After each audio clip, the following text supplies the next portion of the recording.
Kali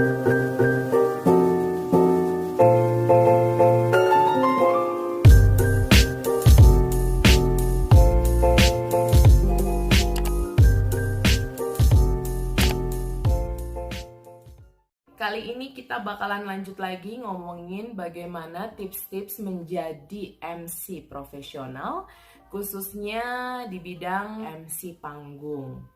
Nah, kalau ngomongin tentang MC ataupun Master of Ceremony, sebagian besar dari kita pasti udah tahu ya MC itu apa. Dan saat ini MC itu menjadi suatu profesi yang diidam-idamkan. Kita bisa lihat di mall-mall, hotel-hotel, ataupun perusahaan-perusahaan itu membutuhkan jasa seorang MC untuk launching produk. Ada juga untuk wedding, untuk Sweet 17, atau company gathering. Nah, banyak sekali acara-acara yang membutuhkan MC.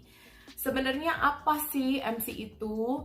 MC itu adalah orang yang bertugas memandu acara atau bertanggung jawab nih atas lancar atau tidaknya suatu acara, guys. Dan MC itu juga harus bertanggung jawab memastikan acara itu bisa berlangsung lancar, tepat waktu, serta meriah ataupun hikmat dari awal sampai akhir. Nah, bisa dibilang ya, MC itu merupakan ujung tombak atau jantung hati.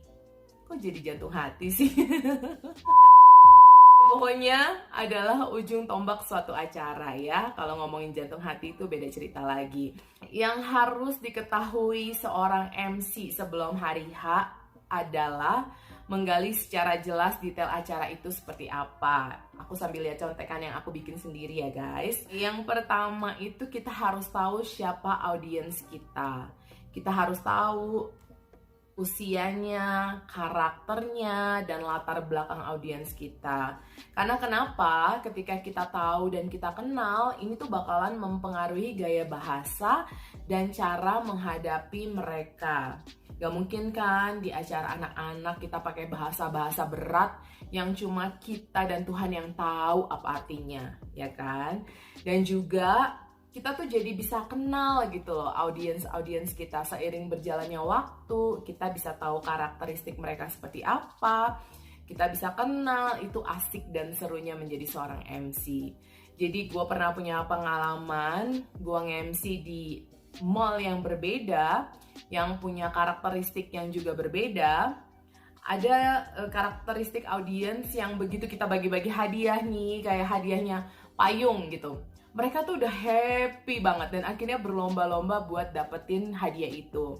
Tapi ada juga ketika gue nge-MC di mall yang lain, begitu hadiahnya payung ataupun hadiah yang lebih mewah dari itu, mereka tuh kayaknya biasa aja gitu nanggapinnya, dan malah kayak kok nggak ada yang tertarik ya. Padahal kita jadi MC-nya tuh kayak udah menggebu-gebu gitu. Hari ini kita akan membagikan hadiah yang gitu. Tapi kayak ekspresi mereka tuh kayak biasa aja gitu. Nah, kita harus kenal, jadi kita nggak akan kayak kok nggak ada yang tanggepin gue gitu, kayak sedih atau gimana. Tapi emang itu karakteristiknya. Nah, lucunya guys, gue pernah nge-MC, ada audiens yang itu aku tahu sih, audiens yang selalu datang setiap tahun ketika kita punya acara yang sama, dia itu selalu nonton. Saking loyalnya dia sama acara itu, pernah satu waktu aku lihat dia kayak bawa kursi lipat sendiri, karena dia tahu kalau dia nonton acara itu tuh bakalan rame. Jadi dia sudah mempersiapkan diri dia supaya dia bisa nonton dan duduk tenang ketika menyaksikan acara itu. Keren banget si Opa. Dan yang kedua, kita harus tahu nih tempat acaranya itu indoor ataupun outdoor ya. Jadi kalaupun acaranya outdoor, kita tuh jadi bisa tahu untuk pemilihan dress code. Kemudian kalau acaranya outdoor juga suara kita juga biasanya harus lebih kencang gitu, kayak supaya bisa kedengeran, karena kan akan ada angin, akan ada gangguan gitu. Jadi lebih banyak lah yang harus dipersiapkan. Kemudian juga jenis acaranya apa guys. Nah, jenis acara itu bisa formal, bisa semi formal, ataupun non formal. Dan yang keempat, tadi aku udah sempat bahas kan mengenai dress code juga. Dress code itu kita harus tahu apakah, jadi kita harus memperhatikan penampilan kita from head to toe. Nah, kita harus tahu nih, apakah mereka punya tema-tema tertentu. Kita bisa tanya sih sebenarnya sama pihak penyelenggara ataupun event organizer ataupun klien langsung kita. Mereka butuhnya apa, acaranya seperti apa, itulah perlu dengan jelas kita gali, kita cari tahu sebelum acara itu berlangsung ya.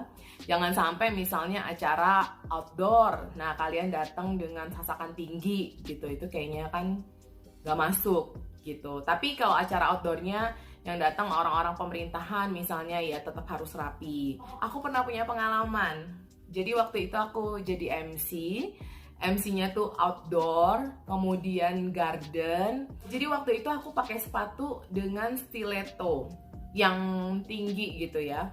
Nah, ketika aku jalan di garden itu, ternyata stiletto itu bikin aku nancep di tanah di taman itu setiap kali aku jalan. Akhirnya aku sendiri jadi kayak kesusahan buat jalan gitu, buat jalan satu langkah aja nancep, berikutnya nancep, jadi kayak lama kan. Dan akhirnya aku milih jalan yang di pinggiran yang ada batunya gitu, paling nggak bisa membantu aku. Tapi ada satu momen atau suatu saat yang aku harus ngelewatin jalan yang garden itulah, pokoknya yang harus ngelewatin tanah-tanah itu, akhirnya kayak nancep. Akhirnya gara-gara gitu aku juga jadi lebih prepare, aku lebih persiapan, jadi bawa sepatunya tuh 2 macam gitu, jadi tahu. Kemudian juga yang kelima, kita harus tahu rundown acaranya seperti apa. Nah, rundown acara itu harus kita pelajari dengan baik, supaya kita tahu detail acaranya, pastiin lagi nama, gelar, kemudian jabatan, ataupun nama produk, terutama produk-produk dalam bahasa asing ya. Kita harus terus diingat, terus ditancapkan di kepala, ditancapkan, supaya ketika kita nyebut tuh nggak salah gitu. Kemudian yang keenam adalah cue card. Cue card ini penting banget, kita harus tanya sama pihak penyelenggaranya apakah mereka siapin cue card atau kita yang harus siapin. Yang ketujuh adalah GR atau gladi resik. Kenapa kita harus ikutan GR? Karena dengan kita mengikuti GR, kita jadi tahu betul susunan acara. Kemudian kita juga bisa kenal sama pengisi acara sebelum acara itu berlangsung. Jadi jangan lewatin GR, ikutan GR ya.